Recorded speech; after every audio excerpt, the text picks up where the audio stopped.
Hello, I'm Sensei Alex Kakuyo, North American contributor for Buddhist Global.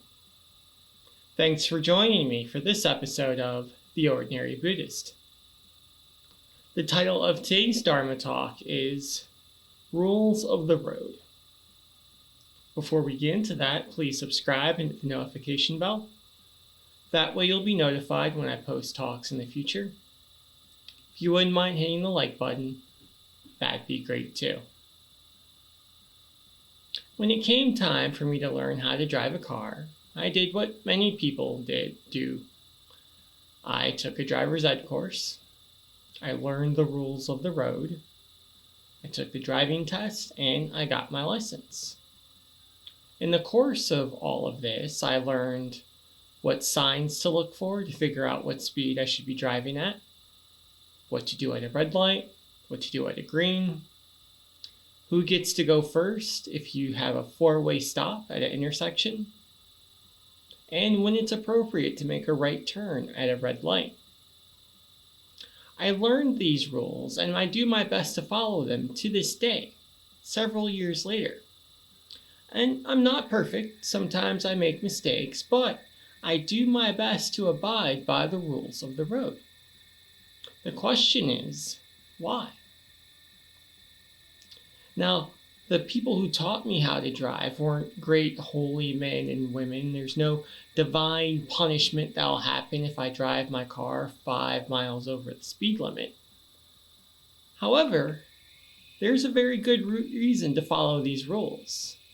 By following the rules of the road, I make my driving experience safer, not just for myself, but also for other people.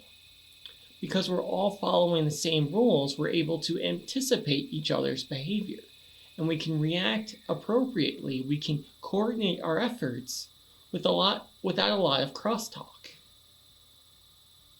By obeying the rules of the road, life becomes easier and simpler for everyone involved.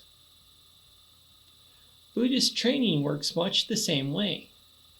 When we talk about things like the Four Noble Truths and the Noble Eightfold Path, or the lay precepts, we may ask ourselves, why do we have all of these rules? And 2, why should we follow them? What's the point? What's the worst that could happen?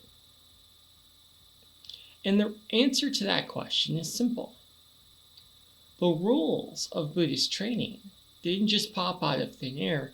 Rather, they came out of the experience of countless Buddhists who came before us, going all the way back to the historical Buddha 2,600 years ago, and all of his monks and nuns who were his disciples, either literally while he was alive or spiritually after his death. And through their trial and error, they developed rules that if we follow, much like the rules of the road, our lives become easier, simpler, they have less suffering. When we all follow the same rules, we can anticipate each other's actions and coordinate our responses more effectively. Also, when bad things happen, we're able to cope more efficiently with those problems because we have a resource in the rules of Buddhist training that we can rely on. There's no need to reinvent the wheel or start off from scratch because we have the source material in the sutras to call upon when we need instruction. By following Buddhism's rules of the road, we find a way to end suffering not just for ourselves, but also for others. Amitabha.